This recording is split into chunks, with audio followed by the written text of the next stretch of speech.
Olá, gente, tudo bom? Tudo bem. Então vamos lá. A seguinte pergunta qual é a importância da soberania de Deus na salvação do homem, né?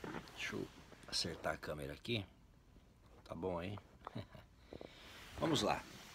A soberania de Deus, ela é essencial, né, na questão da salvação do homem pelo seguinte, que a gente pode citar inclusive Gênesis capítulo 1, né, como um exemplo disso, né? Vamos deixar claro o seguinte: Gênesis capítulo 1, o que diz, né? No princípio criou Deus os céus e a terra. Então, o que o texto de Gênesis está propondo é que tudo é possível, né? Tudo foi possível, toda a criação foi possível por um ato da vontade de Deus, né? Um ato soberano, poderoso de Deus. Então, a gente já parte do princípio de que não seria possível, né, nada ser criado se não partisse de Deus. Em relação à salvação, não é diferente, né?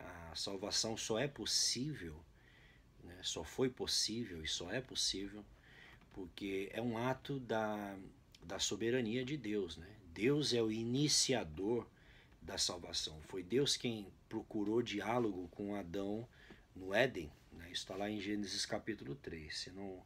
Se Deus não tivesse tomado a iniciativa, Adão ia continuar atrás da árvore, né? Ele ia continuar escondido de Deus. Então Deus veio, trouxe os fatos, trouxe a questão do pecado, né?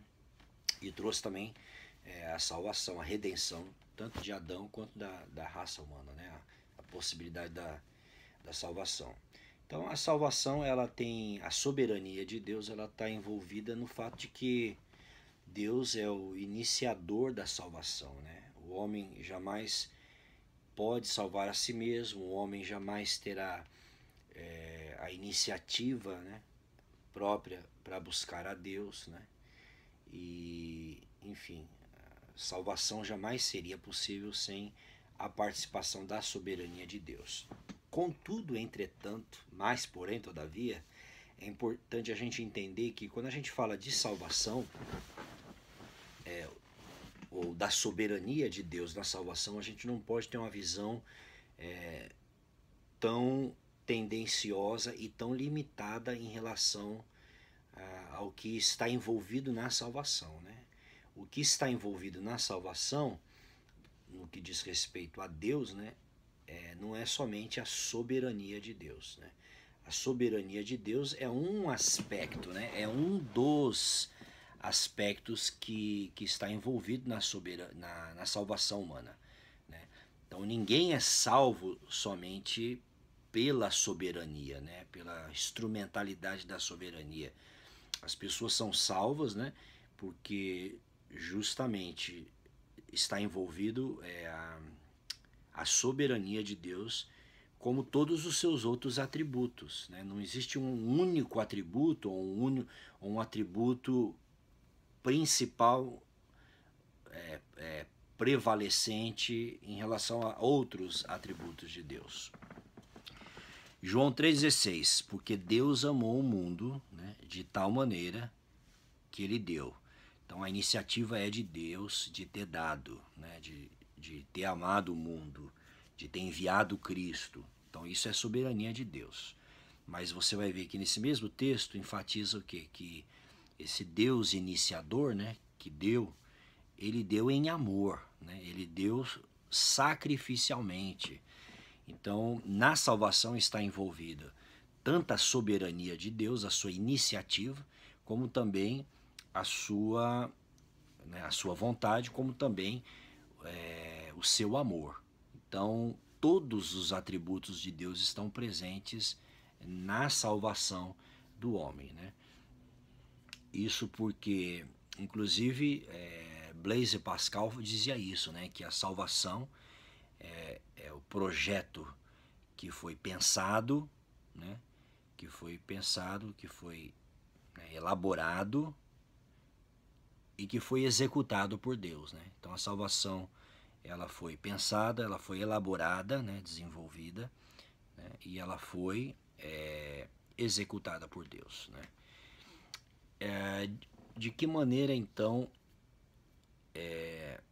o homem é predestinado para a salvação, né? Soberanamente, e de que maneira o homem é predestinado soberanamente para a condenação. Eu entendo da seguinte maneira, né? Essa é a minha compreensão, que o que Deus predestinou e que determina a salvação de alguns indivíduos e o que Deus predestinou que determina a condenação de alguns indivíduos é a relação dos indivíduos salvos e condenados em relação ao meio salvador, né? Então, quero dizer com isso é o seguinte: toda pessoa que crê em Jesus, ela está predestinada a ser salva, né? E toda pessoa que rejeita Cristo, essa pessoa está predestinada à condenação. Por quê?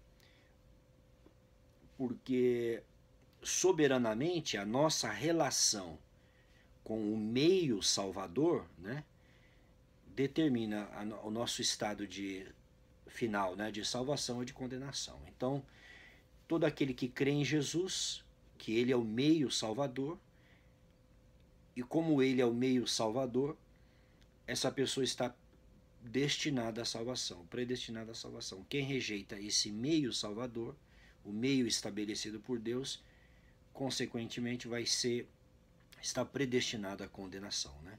Então é o exemplo que eu sempre dou, né, que é bem claro de entender. O ônibus sai daqui até o centro da cidade, né? Então o ônibus sai daqui de Alpharetta, onde eu moro, vai até Atlanta, meia hora, vamos supor, o ônibus sai daqui e vai até lá, certo? E o ônibus vai parando pelo caminho. O ônibus tem um destino ou um pré-destino, né? O motorista já sabe de antemão que a finalidade desse ônibus, né, e dos passageiros, né, enfim, é que esse ônibus chegue até o ponto final, né? Esse é o destino final. E à medida que o ônibus vai parando, as pessoas vão entrando no ônibus. E aquelas pessoas que entrarem no ônibus, né, e que desejam ir a Atlanta, né, até o ponto final de Atlanta, obviamente todas essas pessoas que entrarem no ônibus vão chegar no destino, elas vão chegar no ponto final, que é a cidade de Atlanta. Da mesma forma, todas as pessoas que estão em Cristo, né, que estão em Cristo, que é o meio predestinado, que foi predestinado, essas pessoas vão chegar no destino final, né? E todas as pessoas que não entrarem no ônibus não tem como chegar no destino final.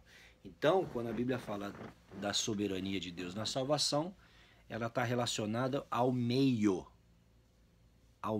que é Cristo, e não aos indivíduos, né? Então, a seleção não está nas pessoas, mas está no meio salvador. Quem deposita a fé em Cristo está predestinado à salvação. Quem rejeita Cristo está predestinado à condenação, porque rejeitou o único meio salvador. Tá bom? Deus abençoe.